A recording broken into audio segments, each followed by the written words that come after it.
मित्रों, यह एक सवाल है कि अच्छे लोगों की मृत्यु जल्दी क्यों हो जाती है। अक्सर यह देखा जाता है कि अच्छे से और धर्म से चलने वाले लोगों की मृत्यु अक्सर जल्दी ही हो जाती है। शास्त्रों में तो बताया गया है कि कलयुग में लोगों की उम्र 30 साल ही रह जाएगी और कलयुग का अंत होते इंसान की औसतन उम्र 20 साल ही रह जाए। मित्रों, धर्म कोई सा भी क्यों ना हो, हर किसी में यही बताया गया है कि जिसने इस धरती पर जन्म लिया है उसकी मृत्यु निश्चित है। और अगर बात सनातन धर्म की करें तो इसकी एक मान्यता के अनुसार बच्चे के जन्म की छठी रात ही ब्रह्मा जी उसकी किस्मत लिख देते हैं, जिसमें उसके आने वाले कल जैसे विवाह, पढ़ाई, नौकरी, यहाँ तक की मृत्यु की तारीख तक शामिल होती है।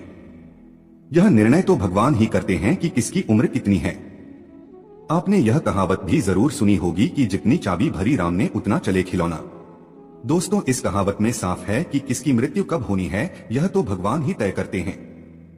वैसे तो अच्छे लोगों की मृत्यु जल्दी हो जाने के पीछे कई कारण हैं, लेकिन पहला कारण समझने के लिए आपको यह जानना होगा कि हम जो कुछ भी इस जन्म में करते हैं उसका जवाब हमें ऊपर यमराज को देना होता है।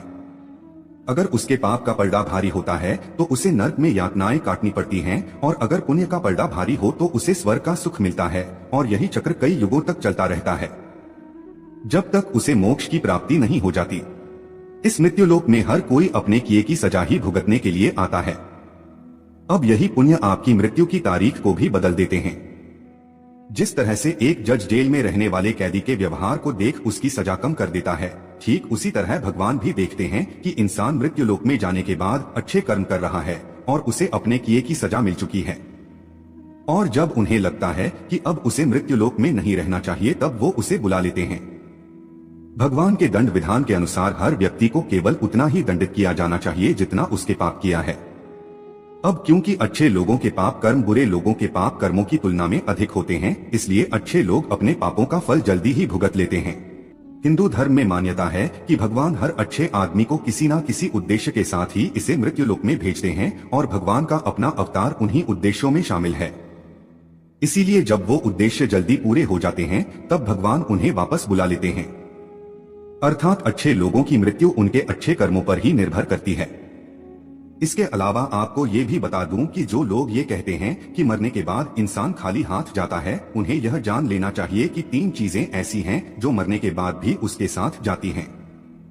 एक है संचित कर्म, दूसरा है स्मृति और तीसरी है जागृति। इसीलिए आप अब किसी से ये मत कहना कि आप खाली हाथ आए थे और खाली हाथ जाएंगे। क्या आपने कभी एकांत में यह सोचा है कि आपको यह मानव जीवन क्यों मिला है? तो दोस्तों, महाभारत में युधिष्ठिर महाराज के एक प्रश्न के उत्तर में भीष्म पितामह ने कहा था कि मनुष्य से बढ़कर कोई भी जीव नहीं है। आपको यह जानकर आश्चर्य होगा कि 84 लाख योनियों के बाद हमें मनुष्य जीवन मिलता है, और संसार के सभी प्राणियों में मनुष्य ही सबसे श्रेष्ठ है। इसकी वजह है मनुष्य में सत्य एवं असत्य का विवेक कराने वाली हमारी बुद्धि का होना। लेकिन इस धरती पर हम दुनियादारी के चक्र में कुछ इस तरह फंस जाते हैं कि हमारी बुद्धि सीमित दायरे में ही सिमटकर रह जाती है। हम सांसारिक सुखों को ही सब कुछ मानकर उसमें लिप्त रहने में ही अपना सौभाग्य और अपने जीवन की सफलता समझते हैं। यही गलती हम कर जाते हैं, क्योंकि इसके बावजूद कोई भी व्यक्ति यह दावा नहीं करता कि वह पूरी तरह से सुखी है। सच्चाई यह है कि हमें सामान्य मानव जीवन के उद्देश्य की पूर्ति के लिए निरंतर प्रयास करते रहना चाहिए। यह सच है कि अपने और अपने परिवार का भरण पोषण की जिम्मेदारी हमारी है और हमें इसे हर हाल में निभाना चाहिए। लेकिन क्या आपको यह मालूम है कि आप कहां से आए हैं और आपको कितने दिनों तक या कितने सालों तक इस जगत में रहना है, और आपकी मंजिल क्या है? तो इन प्रश्नों के उत्तर में ज्यादातर लोग यही कहते हैं कि पता नहीं, ऐसे लोग बड़े ही अजीब होते हैं। वो यात्रा तो कर रहे होते हैं पर यात्रा के संबंध में उन्हें कुछ जानकारी नहीं होती।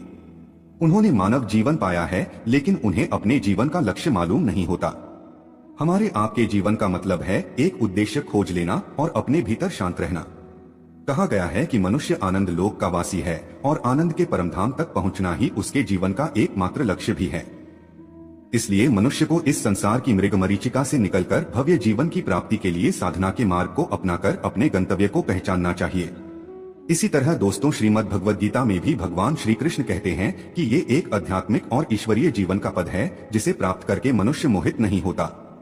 अगर कोई जीवन के अंतिम समय में भी इस तरह की स्थिति में हो तो वह भगवत धाम में प्रवेश कर जाता है।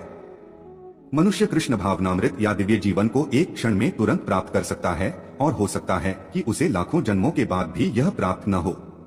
दोस्तों, यह तो सत्य को समझने और स्वीकार करने की बात है। भगवत गीता कहती है कि वास्तविक जीवन का शुभारंभ इस बौद्धिक जीवन के पूरे होने पर होता है। दोस्तों, इन सभी बातों से यह तो स्पष्ट होता है कि हम सभी एक निश्चित समय के लिए धरती लोक पर आते हैं और कुछ विशेष कर्मों को करने के लिए आते हैं। जब हमारे कर्म पूरे हो जाते हैं और इस जीवन के लक्ष्य प्राप्त हो जाते हैं तो प्रभु हमें परलोक में एक सहज जगह प्रदान करते हैं।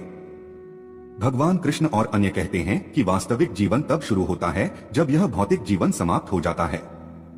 मित्रों, जो लोग सदाचारी होते हैं और जीवन में अच्छे कर्म किए होते हैं वे वास्तव में विशेष होते हैं। जब उनकी मृत्यु का समय निर्धारित हो तो दोस्तों उनको इस दुनिया को छोड़कर आगे की यात्रा जारी रखनी होती है।